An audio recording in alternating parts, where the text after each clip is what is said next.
আমাদের আশেপাশে এত এত মানুষ, সবাই কি আমাদের ভালো চায়? সবাই কি আমাদের আপন হতে পারে? আমি মনে করি আমাদের চারপাশে এত এত মানুষের মধ্যে একটা মানুষও আপন না। আমরা ভালো আছি, সুখে আছি, এটা দেখেই অনেকে সহ্য করতে পারে না। আর বিপদ আপদের কথা তো বাদই দিলাম। যে সকল মানুষগুলো মানুষকে খুব সহজভাবে বিশ্বাস করে ফেলে, তাদেরকে অনেক আপন করে ফেলে, সেই সকল মানুষগুলো আসলেই অনেক বোকা।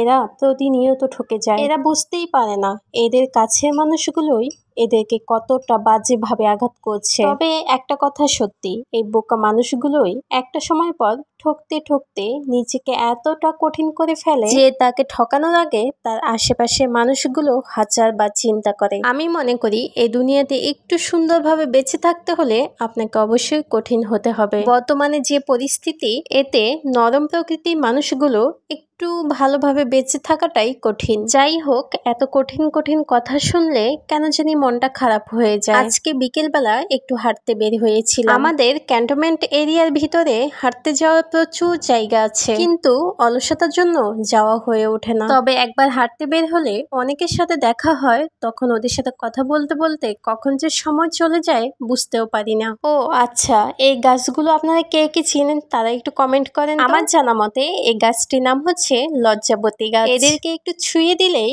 এরা কেন জানি লজ্জাতে নিজেকে গুটিয়ে নেয়। মাঝে মাঝে একটু বাসা থেকে বের হয়ে সবার সাথে দেখা করলে, হাঁটাহাঁটি করলে কেন জানি মনটাও ভালো লাগে। আমাদের এরিয়ার ভিতরে এই পরিবেশটা আমার কাছে ভীষণ ভালো লাগে। এরকম মনোরম পরিবেশ যে কারো পছন্দ হবে। আচ্ছা, আজকে চলেন দেখে আসি আমার ভিডিওতে কে আছে। কুড়ে ঘর এই পেজটি আমার অ্যাক্টিভ ফলোয়ার্স। আপনারা চাইলে এই পেজটি ঘুরে আসতে পারেন। আমি সবসময় বলি, যারা আমাকে কিনা ভালোবাসে তাদের জন্য ছোট্ট কিছু করতে পারলেও আমার ভালো লাগে। যে বা যারা আমাকে ভালোবাসে তাদের ফলোয়ার্সের সংখ্যা কত সেটা কিন্তু আমি বিবেচনা করি না। যারা আমাকে প্রতিনিয়ত ভালোবাসা দেয় তাদেরকে আমিও ভালোবাসা দেওয়ার চেষ্টা করি। যারা আমার অ্যাক্টিভ ফলোয়ার্স তাদেরকে আমি সবসময় আমার বড় ভিডিওর মাধ্যমে উল্লেখ করার চেষ্টা করি। আমি চাই এতে করে ওদের একটু হলেও উপকারে আসতে। আবার অনেকেই আছে যারা আমাকে ইনবক্সে মেসেজ দিয়ে বলেছে আমি নাকি বড় বড় পেজগুলোকে আমার বড় ভিডিওতে উল্লেখ করি। এই মেসেজগুলো যারা দিয়েছে তাদের উদ্দেশ্যে আজকের এই ভিডিওটি। আজকে আমি যে আপুটির পেজটি উল্লেখ করেছি, আপুটির ফলোয়ার্সের সংখ্যা কিন্তু অনেক কম। তবে আমার এই পেজের মধ্যে আপুটি সবসময় অ্যাক্টিভ থাকে।